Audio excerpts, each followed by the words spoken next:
Hi guys, welcome back to my channel and welcome to today's video. Today I'm filming a video that is going to be part of a series on my channel about just giving out the best advice for your Walt Disney World vacation.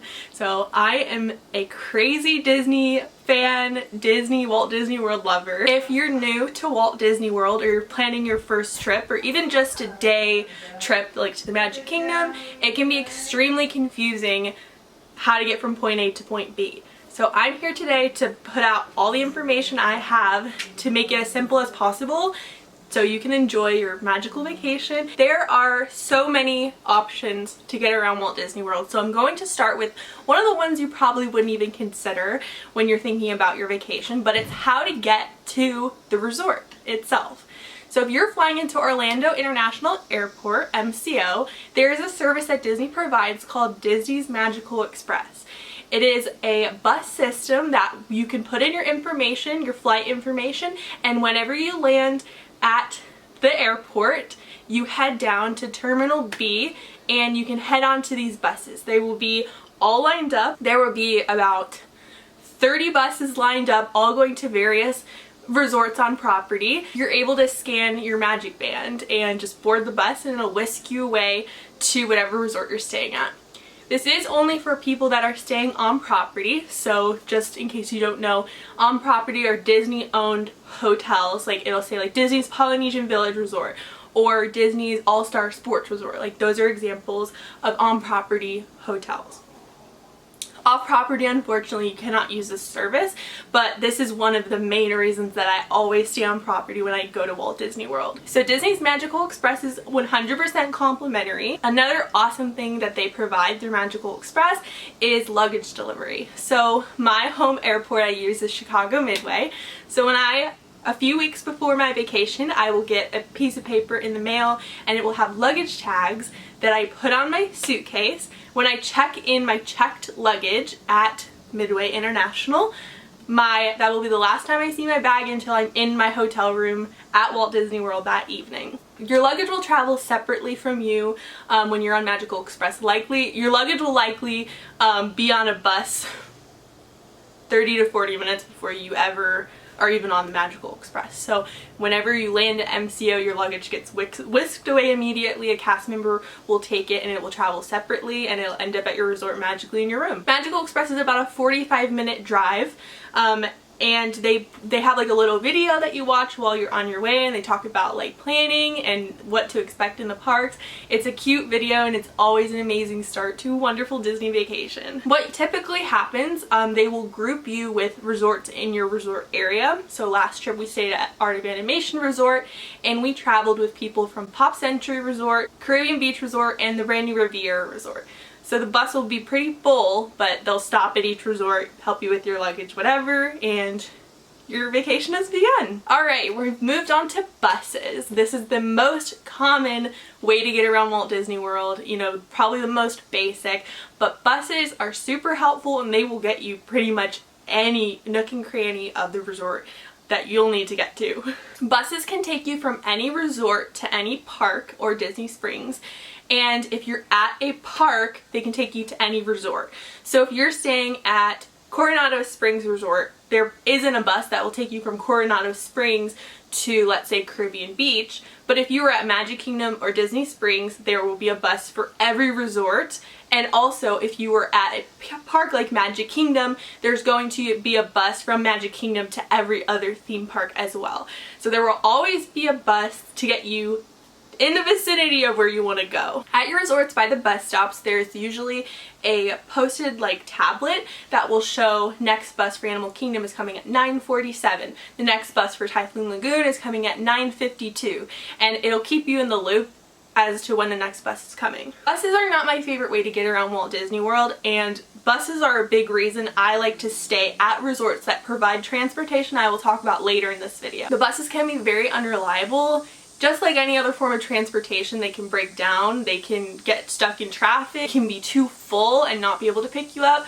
So be sure to plan lots of extra time if you're planning on taking a bus. Leave 45 minutes to an hour if it's really time sensitive for you to be somewhere. I mentioned before that buses can be crowded, therefore not be able to pick you up. There are resorts on Disney property that are so close together that typically Disney will only send one bus to pick up guests from all the resorts and then bring them to a park. The best example of this are the All-Star resorts. All-Star Music, All-Star Movies, and All-Star Sports. They are all in a row in Disney's Animal Kingdom resort area. And what buses usually do is they'll stop at sports first, pick up everyone for Epcot, move to music, and move to movies. So by the time you get to movies, the bus can be completely full, standing room only, and they'll just pass you by. Disney makes sure that there are buses for everyone, but they can add 20 to 30 minutes onto your anticipated wait time. Later I'll talk about the Disney Skyliner, and the Disney Skyliner is connected to 4 Disney resorts, and the Disney Skyliner is also connected to Epcot and Hollywood Studios. Therefore, those resorts on the Skyliner loop will only get a bus for Epcot and Hollywood Studios about every hour. Typically at resorts there's a bus every 10 minutes for parks. If you have a special event ticket that's, you know, kind of more niche that not everyone would know about at your resort, they do send buses, so you do not have to worry. Last trip we had special tickets to a Disney after hour event, and they sent a bus for the special event, you know, pretty consistently, just to make sure every guest was accounted for. We were the only ones on our bus headed to our after hour event, but the bus is there to take us. The last thing to note about buses, I said before that they'll take you from Disney Springs to any hotel and vice versa. I do want to make note that Disney does not provide bus service from Disney Springs to any resort or park until after 2 p.m. This is to prevent people from parking at Disney Springs for free and then taking a bus to one of the theme parks where you do have to pay for parking. We're now moving to the most classic form of transportation and the thing Walt Disney World and Disneyland are known for, and that's the highway in the sky, the monorail. There are 3 routes on the Walt Disney World monorail system, with the Transportation and Ticket Center being the main hub. The Transportation and Ticket Center is basically Magic Kingdom's parking lot. The Transportation and Ticket Center is going to be your home base. There are 3 monorail loops, one from the Transportation and Ticket Center, or TTC, to Epcot, one for the Transportation and Ticket Center Express to the Magic Kingdom, and then the resort line, which will also take you to Magic Kingdom, but it'll stop at the 3 monorail loop resorts along the way. The 3 resorts on the monorail loop are Disney's Contemporary Resort, Disney's Polynesian Village Resort, and Disney's Grand Floridian Resort and Spa. By the way, if you want to make it to the Transportation and Ticket Center all the way to the Magic Kingdom gates and you don't feel like taking the monorail or the line's too long, there is a boat service that will take you from the Transportation and Ticket Center across Seven Seas Lagoon to the entrance of the Magic Kingdom. There are 2 more resorts in the Magic Kingdom resort area that I haven't mentioned yet because they're not on the monorail loop. However, if you're at the entrance gates to Magic Kingdom, you can get there by boat. There is a special landing dock that will take you to Disney's Wilderness Lodge and Disney's Fort Wilderness Resort and Campground. The boat service runs daily from an hour before the earliest park open to an hour after the latest park close. It's a cute little boat ride that will take you from Seven Seas Lagoon through a little channel to the naturally formed Bay Lake, which Wilderness Lodge lays upon. We're now moving on to the newest and my personal favorite mode of transportation, the Disney Skyliner system.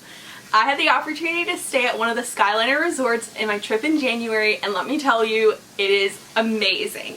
It is so much fun up there. It's so breezy and wonderful. It is not too high if you have a height issue that you would be scared, and it's just super efficient, super private too, and it's just, oh, it's wonderful. So what the Skyliner is, it's a gondola system that takes guests up into the skies, giving you an aerial view of the 2 parks and 4 resorts that it connects you to. The Disney Skyliner connects to Disney's Hollywood Studios, Epcot, Caribbean Beach Resort, Riviera Resort, Art of Animation, and Pop Century Resort. There are 3 lines on the Disney Skyliner, with the central hub being Caribbean Beach Resort. There is Caribbean Beach Resort to Epcot International Gateway, which is the back side of Epcot. It is not the Future World entrance where the monorail drops you off. It is like a waterway at the back of Epcot. Caribbean Beach Resort to Hollywood Studios, and Caribbean Beach Resort to Pop Century and Art of Animation Resort. It's worthy to be noted that although these resorts are not technically on the monorail loop, they are so close, they are in walking distance to Epcot's International Gateway, that if you did want to go to Hollywood Studios, you could easily walk to the Skyliner as well. And those resorts are Disney's Yacht Club, Disney's Beach Club, and Disney's Boardwalk Resort and Villas. What I love most about the Skyliner is it technically connects 3 parks if you have a park hopper or annual pass. Let's say you are starting at Magic Kingdom early in the morning. You have a BR guest reservation and you ride Seven Dwarfs Mine Train. You grab a LeFou's brew at Gaston's Tavern and then you head out to the Transportation and Ticket Center on your way over to Epcot. You take the monorail, and then once you land at Epcot, maybe you take a ride on Soarin', and then you saunter back to the International Gateway, and you can take the Skyliner to Hollywood Studios to ride Tower of Terror or maybe head to Andy's Backyard. You just hit 3 parks without ever having to get on a bus. The central hub of Caribbean Beach is a huge resort, and it's worthy to be noted that the Aruba buildings at the far edges of the resort are actually closer to the Riviera station than they are the Caribbean Beach main hub. Skyliner is my favorite addition to Walt Disney World. It is so convenient, so quick, so efficient, and just so much fun. I really hope you check it out. It is not scary if you're afraid of heights, super breezy, and just wonderful and so much fun to ride. Remember earlier how I mentioned there are 3 other resorts at Epcot's International Gateway that technically are close enough to the Skyliner that I consider them on the route? Those 3 resorts also have water access, which provides transportation by boat. These are called the Friendship Boats, and they run from Epcot International Gateway. They stop at the Boardwalk Yacht and Beach Club, the Disney Swan and Dolphin Resorts, and Hollywood Studios. If you are afraid of heights or just want a leisurely boat ride, this is an excellent way to get around Walt Disney World. Boats are a super popular way to get around Walt Disney World. We are in Florida, by the way, where there's water everywhere. There's also boat transportation available if you are staying at Port Orleans Riverside Resort and Port Orleans French Quarter. There is a waterway at those resorts that can take you directly to Disney Springs. The last main form of transportation I have to mention are minivans. This is a service run through the Lyft app, and it's a Disney-run rideshare program. These cars provide car seats and air conditioning and a private transportation to any destination you want to go to. The base fare is $25 and it adds on from there like a normal Uber or Lyft charge. I've never personally used them, but I've heard great things, especially if you have little ones that you want to keep in car seats. It's a great option. There is a small thing to remember about transportation that often gets overlooked, and that's in-park or in-parking lot transportation. There are parking trams that run if you're parked very far away in like the Magic Kingdom or Epcot parking lot that will shuttle you to the front of the parking lot where the preferred parking is, so you don't have to make that treacherous walk, because we all know in Disney you walk enough that you don't need to add it on in the parking lot. Another thing to remember are these parks are huge, especially Epcot. Epcot is the biggest park at Walt Disney World, which it's basically 2 parks shoved together. There's Future World and World Showcase. If you are all the way in the back of World Showcase at, let's say, the Morocco Pavilion or the American Adventure Pavilion, maybe you don't want to walk all the way to Future World and then have to walk all the way through Future World to get back to your car. There is an option of friendship boats, like I mentioned earlier, that run in the World Showcase Lagoon that will take you from Morocco or Canada all the way to the front of Future World. So it's a good option if your feet are really tired or you went a little overboard drinking around the world. Since we're talking about walking, your feet are your most valuable source of transportation that you can have. There are plenty of little shortcuts if you just want to walk somewhere in Walt Disney World. I'll just do a rapid fire of all the little paths you can take. If you're staying at the Contemporary Resort or the Grand Floridian Resort, there are walkways directly to the Magic Kingdom. The one at Grand Floridian is still technically under construction, but it will be open in the coming months, so I'm just going to add it now. But the one at the Contemporary Resort, especially if you're at Bay Lake Tower, the DVC Tower at the Contemporary, is a 5-minute walk to the gates of Magic Kingdom. Pretty sweet. If you're staying at Yacht or Beach Club or the Boardwalk, there are walking trails. It's about a 10-minute walk to Epcot and like a 20-minute walk to Hollywood Studios. If you're in the mood, it's along the water, it can be really pretty, and it's another option if the boats are backed up. Saratoga Springs, one of the original DVC resorts, has direct walking access to Disney Springs, and I probably should have ended with this, but one little bummer, if you are staying at Animal Kingdom Lodge, there is no exclusive access to Animal Kingdom. Kind of confusing to us Disney fans, so if you're staying there and you love Animal Kingdom, just be aware that you do still need to take a bus. However, the bus ride is about 3 minutes, so you'll be riding Everest and Flight of Passage before you know it. So that about covers it. I hope I helped take the puzzle, mind-bending out of getting around Walt Disney World. If you have any questions, I will keep my eyes on this video.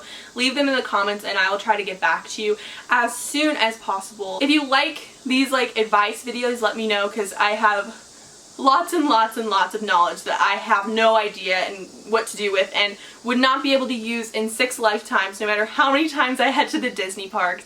So let me know if there are any other videos that you want me to do, or if there's any other enigma that you need me to figure out. I hope you enjoyed this video, and consider subscribing if you like what I'm doing here. I hope you enjoyed this video, and I'll catch you in the next one.